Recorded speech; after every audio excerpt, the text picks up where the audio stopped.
Hello. Okay, now I think we are live. If you can see on your screen, go ahead and say hello in the live chat. I am sorry, I was having some technical difficulties there for a second. I have never used StreamYard as like a third platform as I am trying to do. I do see that there's a little bit of a delay in it as well. But as soon as I have confirmation that y'all can see me, there's Tiffany. Hi, Tiffany. How are you this evening? Thank you for joining in. So we have some topics tonight that I want to kind of talk about a little bit, and I have them kind of all wrote out. I was just going to give the chat a couple of minutes to make sure. Let me tell you, using StreamYard is interesting because I've never done it this way. I have definitely jumped on other people's streams, but I've never streamed my own like this, and it took a while for it to switch over and talk to each other, which I didn't know about that part, but I do now. I am doing wonderful, Tiffany. Okay, and my brother just texted me and said I am good. So that means that we are rolling. So let's get into tonight's topics. I want to go over a couple of things that you should or have the opportunity to learn now before the grid goes down or some sort of national emergency or whatever the case may be. So the first one these are in no particular order as to what is most important, not important. And this is just my personal opinion on ones that are easy enough to learn or to start getting a basic understanding on. I left things like hunting off of this list only because I know that there comes a certain amount of skill with that. And so these ones are more that, I guess they're more beginner friendly for anybody to start diving into and start learning about that could potentially help them in a grid down situation. So the first one I want to talk about is herbalism. And a lot of people, when you say herbalism, they get a little bit frightened because herbs can be frightening when you start talking about mixing them and things like that. So there's a couple of resources. Everything I'm going to mention tonight is linked down in the description box of this video. So if I'm going too fast for somebody, I will try to drop links in the chat as we talk about things. So the first one is herbalism. I have dabbled in quite a bit of herbalism in the last probably 3 years. And there is a wonderful resource that I absolutely love, and they offer a lot of free online classes. So they have classes that you can purchase and take at your own pace, and then they also have ones that you can look at for free. And it comes with PDFs. It's all at your own pace. And they are awesome. And they have grown so much in the last 3 years. When I first found them, I just dropped their link down in the description or down in the chat. When I first came across them, they were only on their website. And recently, I have noticed that now they have a podcast and they are also on YouTube. They are on my featured channels on YouTube, so you can go and check out and watch a lot of their videos and information for free as well. So that is a really great place to start.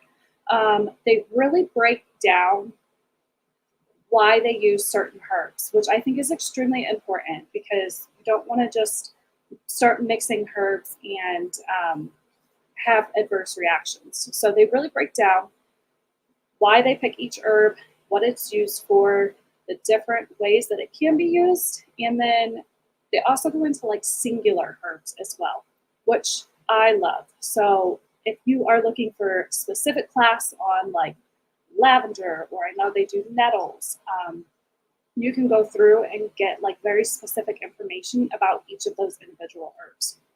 So that is a free resource. Like I said, they do have online classes that you can purchase, but they do have a lot that is free that you can go dive into that information, start getting your toes wet, do it at your own pace, and that information is so invaluable, okay? Because if grid goes down, medicine is going to be impossible to find, and we are going to have to start resourcing from the earth, whatever earth is left realistically, but from the earth, and using the herbs to start curing ourselves naturally again. Another great resource that I have sitting next to me is this herbal recipe. Let me see if I can get it in camera. This herbal recipe for vibrant health. This goes into a lot of general ailments, and you can go through and identify the herbs, and it talks about what herbs are best for your ailment, and it goes in with the exact measurements of how much you need to make that recipe. So there's a lot of good things in this. This is linked down in the description box below. Absolutely love this. I have pulled from this book, I don't know how many times. It's got 175 different teas, tonics, oils, salves, tinctures. So if any of that is up your lane, I highly recommend having this on hand in your library just in case, because you just never know when somebody has a little cough or a cold and they can't get into the doctor for a couple weeks. This is just perfect to have on hand in general. Highly recommend that. One of the other things I want to mention is Jace Case. I am an affiliate with them, and right now they are doing a $25 off code. So you can use my link down in the description box below, and the code is BFCM. Okay, I'm going to type that in the chat. Code is BFCM. That gets you $25 off of the Jace Case. And if you guys don't know what the Jace Case is, it is a fully doctor-approved, shit hit the fan prescription company. So the medications are prescription, and they are based off of use. So like me personally, I am allergic to penicillin. So my case does not have penicillin in it. Whereas other people's, that might be the antibiotic that they do get. Give me 1 second, I'm trying to grab this link here to put in. I thought I had this all set up, but now the program wants to be wonky. And copy. It's not working. Hi, Randy. How are you tonight? Let's go pull it from here. There we go. We can pull it from over here. Boom, bada bing. Copy and paste. Okay, so there we go. Okay, so there's the code BFCM, $25 off. That is the most I've ever seen them give a discount on their stuff. I don't know if that's like just a Black Friday special or what's going on with that, but highly recommend to grab one of those up before that is not a thing anymore. They do have where you can add on. So if you have other needs, you can add on other types of prescriptions onto your main Jace case and customize it a little bit that way. And I will also say that the prices have dropped a lot within the last month. They did a major price drop on their cases. So that is awesome that that is no longer as high of a price as it was. Good, Randy. I'm so glad that you are good tonight. Are you back at home or are you still traveling?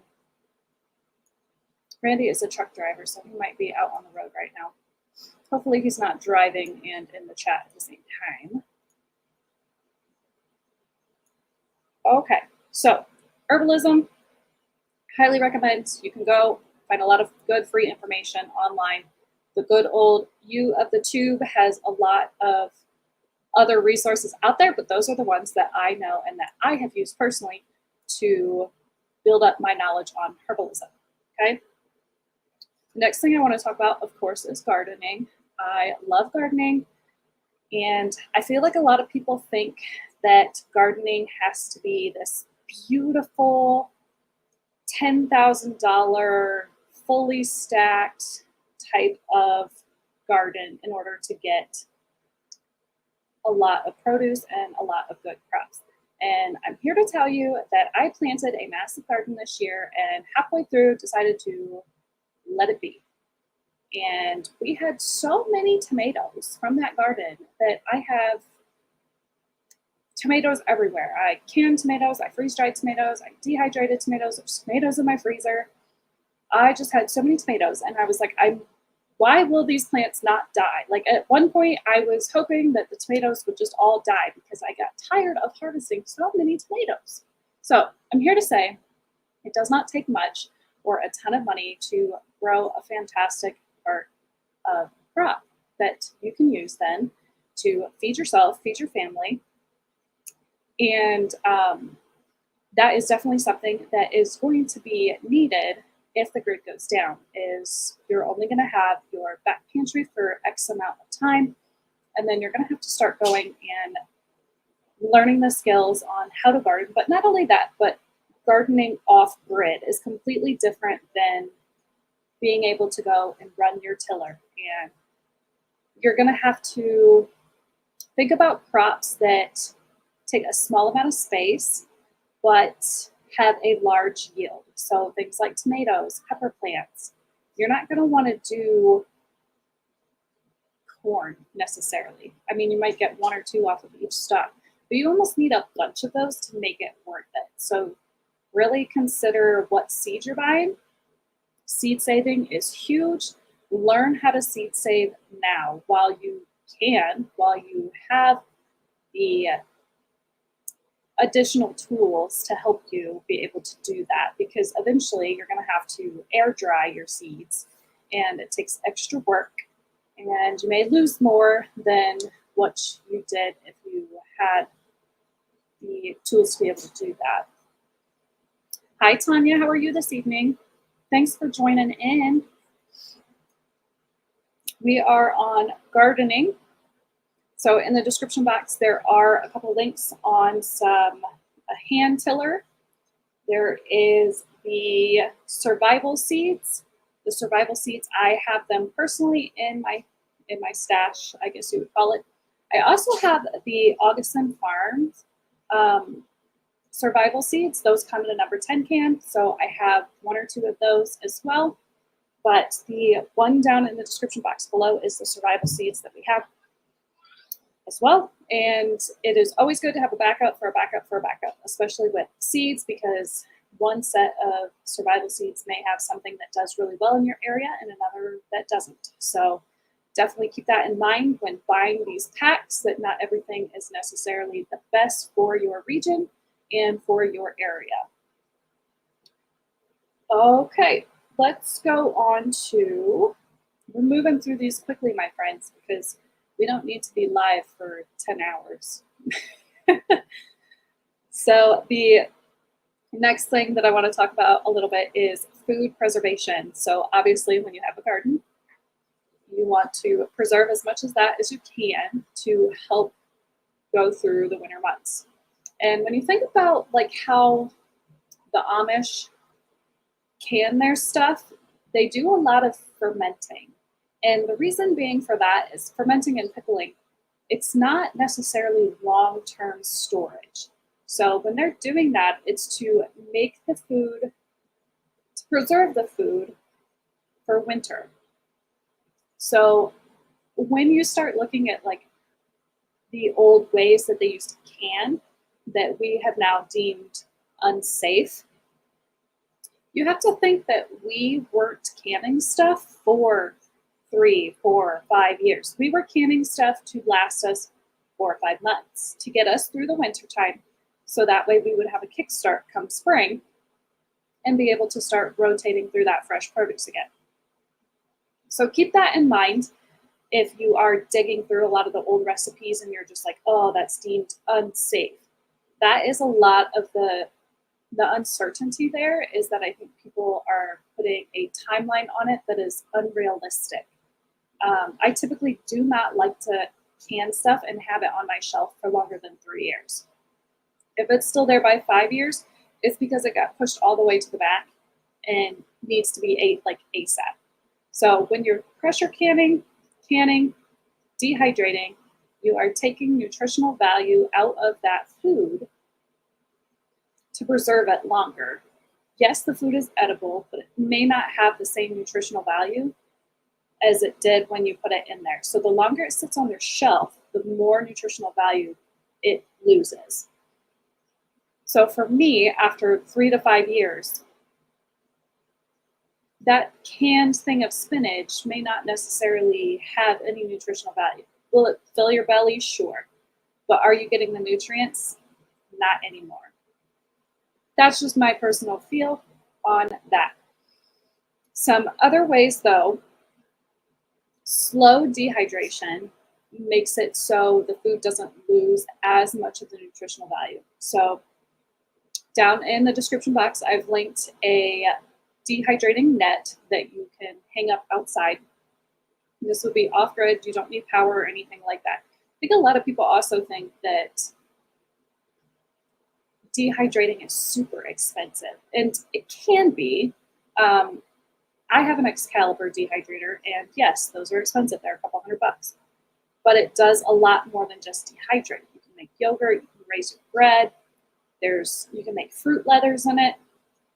But I'm not saying that a $20 Walmart dehydrator isn't going to dehydrate potatoes just as well as my Excalibur. So keep in mind the money that you want to spend may not, I guess it just depends on the results that you're trying to get. Okay, so you don't always have to spend $300-400 on the latest and greatest fanciest machine to get it to preserve something for a certain period of time. Let's see. Okay, so the other option, of course, is fermenting. Like I said, the Amish, they ferment a lot because that is their way to preserve something over winter. Highly recommend, if you do not ferment, start dabbling in that. Start getting familiar with it, the flavors that you like, how fast you're eating stuff. Like I'm going through a huge sauerkraut phase. I am like loving sauerkraut. And I was buying it from the store and I was like, why am I spending $8 on sauerkraut on this little tiny container, like literally this big, when I can get a whole head of cabbage and have my own sauerkraut in like 2 weeks? So, lesson learned. You can mix match flavors. I just literally looked on the back of the one that I really liked and was like, what is in here that I really like? And it's the dill and the garlic. So now we have our own sauerkraut going. But highly recommend getting into fermenting. There's a lot of different things that you can ferment, and it is just great for probiotics too. Good for your gut health. The other option you have besides dehydrating, canning, pressure canning, fermenting is the freeze drying. I know freeze dryers are very expensive. Harvest Right is doing a huge Black Friday sale right now where they are $500 off, and they do have a layaway program. So if that is something that you're looking at, you can put money towards it monthly to help kind of budget out the large cost of it. And I will say that that's probably the best purchase I've ever made in my life is my freeze dryer. Hands down, I can say that easy. And you could probably hear it going because it runs nonstop 24/7 in my house. But if you can't afford an actual freeze dryer, I totally understand. They are a huge investment, but you can go the route of buying freeze dried food. So when I first started food prepping, I guess you would say, when we got here to this house about 5 years ago is when I really started to hit other than just my own canning and my own dehydrating. I looked on Amazon and went and found every single time Augustin Farm had the big number 10 cans on sale and I would buy 1 or 2 a month, 1 or 2 a month, 1 or 2 a month. And I didn't care what it was. I've got scones, I've got honey crystals, I've got milk powder, I've got green peppers. It didn't matter what it was, but when I saw that it was 50, 60% off, I bought them. And that is how I built up kind of the freeze-dried foods when I didn't have a freeze dryer myself. I also am a affiliate for Thrive Life, and a lot of people ask me, why are you buying freeze-dried food when you can make it yourself? And this is true because I do have a freeze dryer, but there are things that Thrive Life has that I personally do not, A, want to put in my machine because they're just a hassle, and 2, they're just things that I find I like the Thrive's version better than my own, which is sad to say, but they have their tomato powder. I don't know, all the tomatoes that I have freeze-dried do not taste like their tomato powder, and their tomato powder is the first thing I want to grab over my own. So that is just one example. They have honey crystals, which if you have a freeze dryer, you know that you can't freeze dry honey. So I'm not sure how they do that. And my kids love them. So honey crystals is definitely another one that I get all the time from there. And it is pretty much on my delivery order every single month. So that's all also down in the description box below. Those are some options for you to be able to start preparing your pantry with foods that will last a pretty long time, okay? So I generally try not to touch my freeze-dried food if I can help it. And I try to go for more of the canned stuff, the fermented stuff, because that to me has a shorter lifespan than the other things. All right, the next thing, let me get a drink of.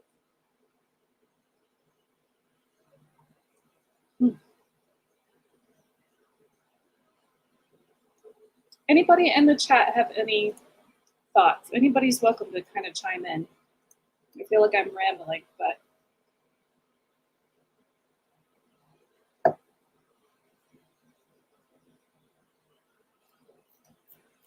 All right, the next thing I want to touch on is clothing, okay? This is something that I am personally taking on for myself to sit down and really learn how to do. Not necessarily clothing, but more like patchwork. When I was growing up, I had my own sewing machine, and I made a lot of PJ pants, and I made a lot of purses and things of that nature. I used to crochet, and I've tried to pick it back up recently, and I am just terrible at it. So I have bought one of those. They're called wobbles. I don't know how you say it. It's linked down in the description box. But they're like little characters, and they are specifically for beginners to crochet. And I figured that that would help me to relearn the technical terms of crocheting and try to get that back into my brain. So that way, if grit did go down, I would be able to make hats or make mittens or sew holes. I feel like I'm pretty confident with sewing by hand, little patchwork, stuff like that, but I would not be able to make a pair of crochet socks. Like there's no way. So I need to personally work on that. That is something that YouTube has plenty of videos on. I know that Rebecca Touched by Yarn, she crochets nonstop all day. And one of these days I'm going to pick her brain and just talk to her and ask her what the best resources are or how she learned. She can pretty much sit there and do it and not even be like paying attention to what she's doing. So I would love to get to that, but I'm not there yet. There is also, if you go to your local library, sometimes they have classes that they do where they have all of the stuff is supplied, and you can go sit down and make a little whatever it is for the day. I think pot holders was one that my local library did last week. But they also have little pamphlets, and I don't remember where I set those down at. What I'm going to do is I'll try to get those scanned in the next couple of days and link them for you guys.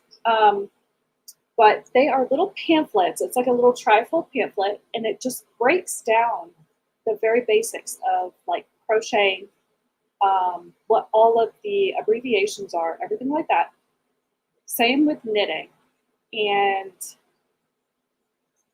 those were free. So I picked up one of each of those, and I could probably pick up more of those just so I have a couple extra spare copies. But look around, start becoming more aware of what resources are out there that you can take advantage of to learn some of these skills that seem overwhelming at first, but if you just break it down and say, okay, I'm going to spend 30 minutes and watch some Herbalism, and then tomorrow I'm going to sit down and spend 20 minutes trying to crochet something. Just try to get familiar with something, because you never know what may stick for you, and you never know what skills are going to be needed or required of you. So I personally would rather like to dabble in a ton of things and have a semi-knowledge of a lot of things versus having one thing that is like the only thing I know I can do. Because at the end of the day, I may be the only one to provide XYZ and be expected to provide XYZ. So just be mindful. If you are somebody that has a group for when shit hits the fan, ask them, hey, what are you good at? So that way maybe you can try to fill in the gaps for your group. That is something that I'm also trying to start with some scratch cooking. I've always done a lot of scratch cooking, but more like the, what is it called? Sourdough bread, okay?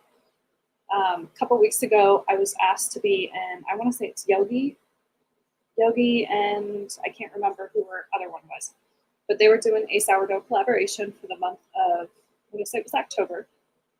And I was like, yeah, sure. I will try to get back on the sourdough thing, because I have tried so many times to get sourdough to work. And almost every single time, the stupid thing molds. Every time. So I was like, you know what?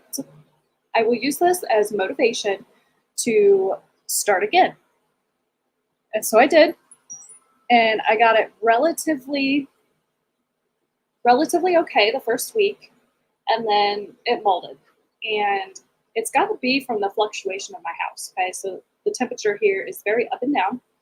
And so I was like, you know what? Fine. I just won't be the sourdough person. Well, then I found a recipe that I really wanted to try, and it was sourdough. I was like, fine. So I took it as a signal, and I bought a sourdough starter from Amazon.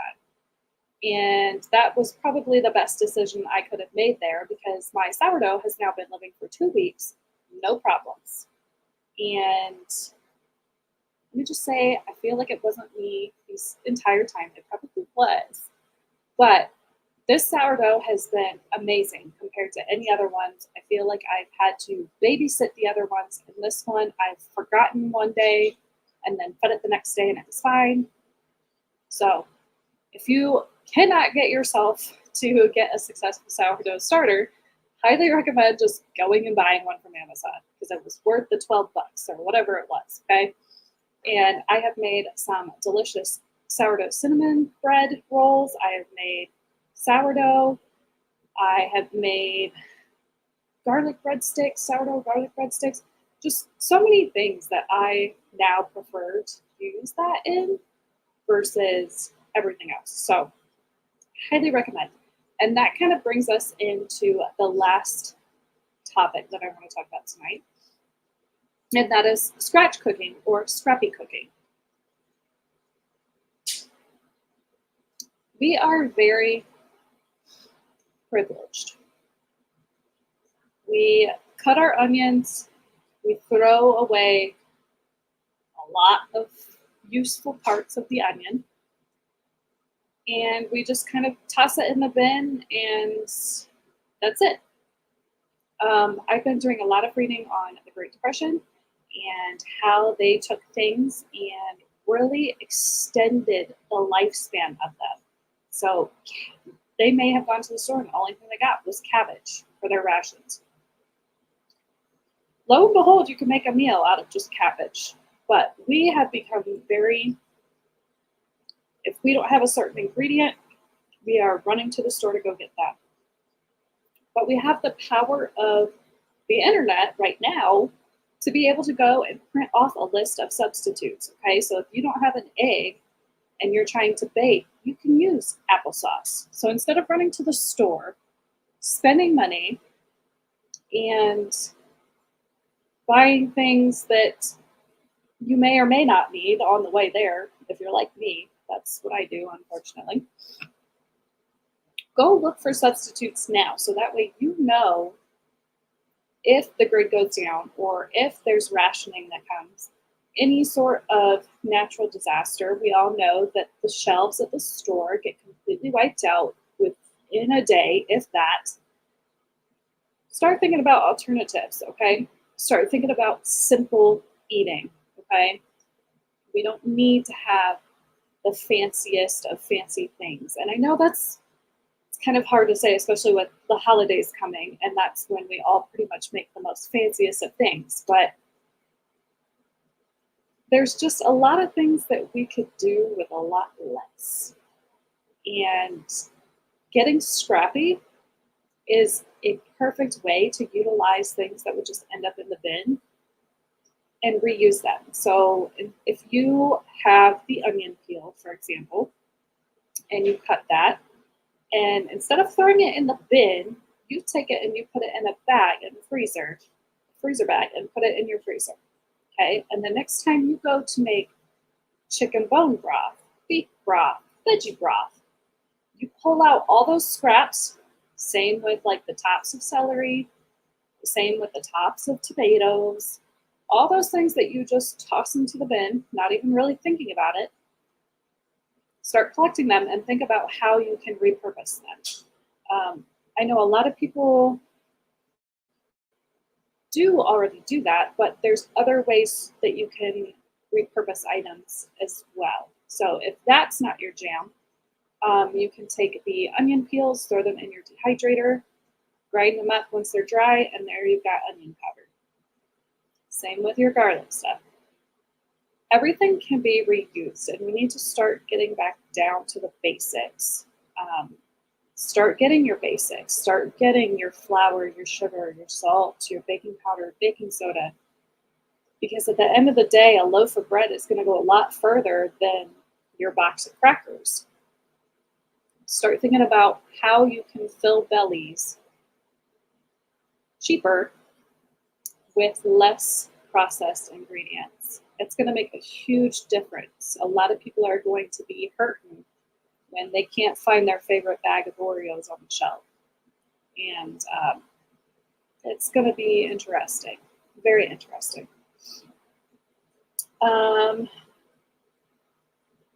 Okay, so another thing. Oh, I do want to mention this because I have this book here and I totally skipped over it. So quickly, back to the gardening topic.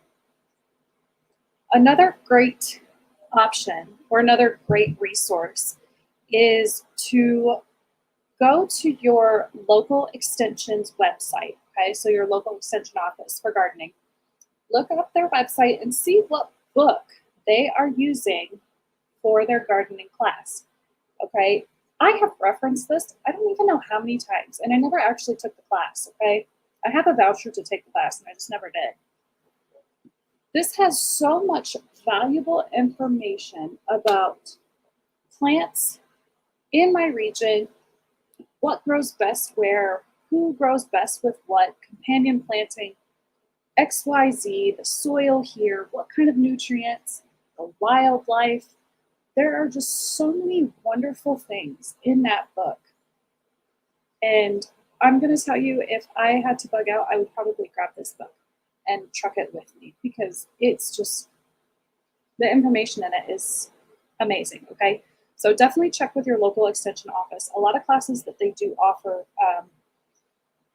I know mine personally does offer a canning class. I've never taken it because I don't feel like I would learn anything there. Maybe I would, I don't know. But look for free resources. Look, because it's out there.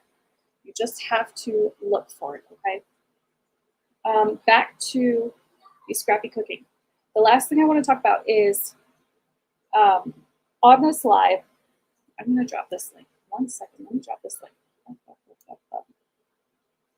Okay, so many of you know that I have created an ebook for not scrappy cooking, but for shelf-stable ingredients, okay? These shelf-stable ingredients can be used to make things like cream of mushroom soup, cream of chicken soup, hamburger helper, let's see, ranch seasoning, all those things that you may run to the store for last second. 1 second, I've got a massive itch on my leg. I think I got bit by a bug earlier. So anyways, all the items that you would run to the store to grab, you don't need to because you have them where you can make them yourself, probably with ingredients that you already have on your shelf. So I just dropped the link for that. If you use the code LIVE, you can get 20% off of that. And I'm going to let you in on a secret. That also works for my holiday ebook, which is the 5 cream of shelf-stable recipes, which are going to come in handy with it being the holiday season. Trust me, I have been there where my husband is fighting for the last can of cream of mushroom soup, and it is the day before Thanksgiving. And no longer do we have to do that. No longer. Okay, we do not need to do that anymore because I have jars of it that are shelf stable on my shelf now. All right, friends.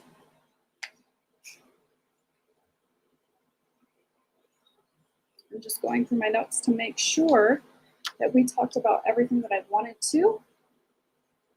Oh, 40 minutes, not bad, not bad. Does anybody in the chat have anything that they would like to chime in on? So these are just the 5 skills I personally want to learn or get better at or think have the most value. There are obviously other skills, like I said, like hunting, that most people would say first, but to me, that is not something that I could learn in a week or 2. That would take a lot more time. Whereas like scrappy cooking, that's something that like as you're cooking, you think about, and then you can go and figure out how to use those scraps.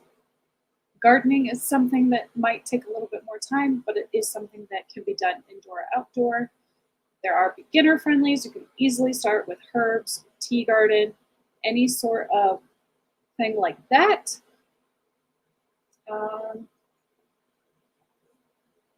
Let's see. I think, unless anybody else has anything in the chat, I think that is pretty much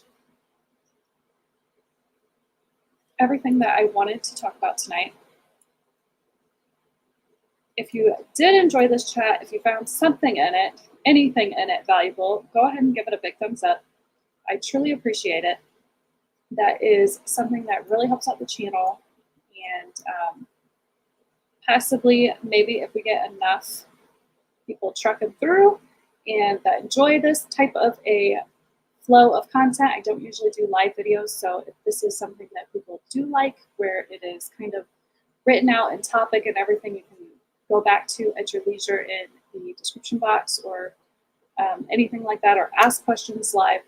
This is something that we could start making into like a Sunday night live stream, sit down, chit chat, talk about just other ways that you can become more prepared in not only your daily life, but in your family in general, just family preparedness, because there's a lot of these things I personally probably wouldn't learn if I didn't have kids. I don't really think that I would learn how to make socks and mittens if I didn't have little ones depending on me. So, yes, I think that is everything. Thank you so much for being here. I truly appreciate every single one of you, and have a wonderful evening, and I hope you have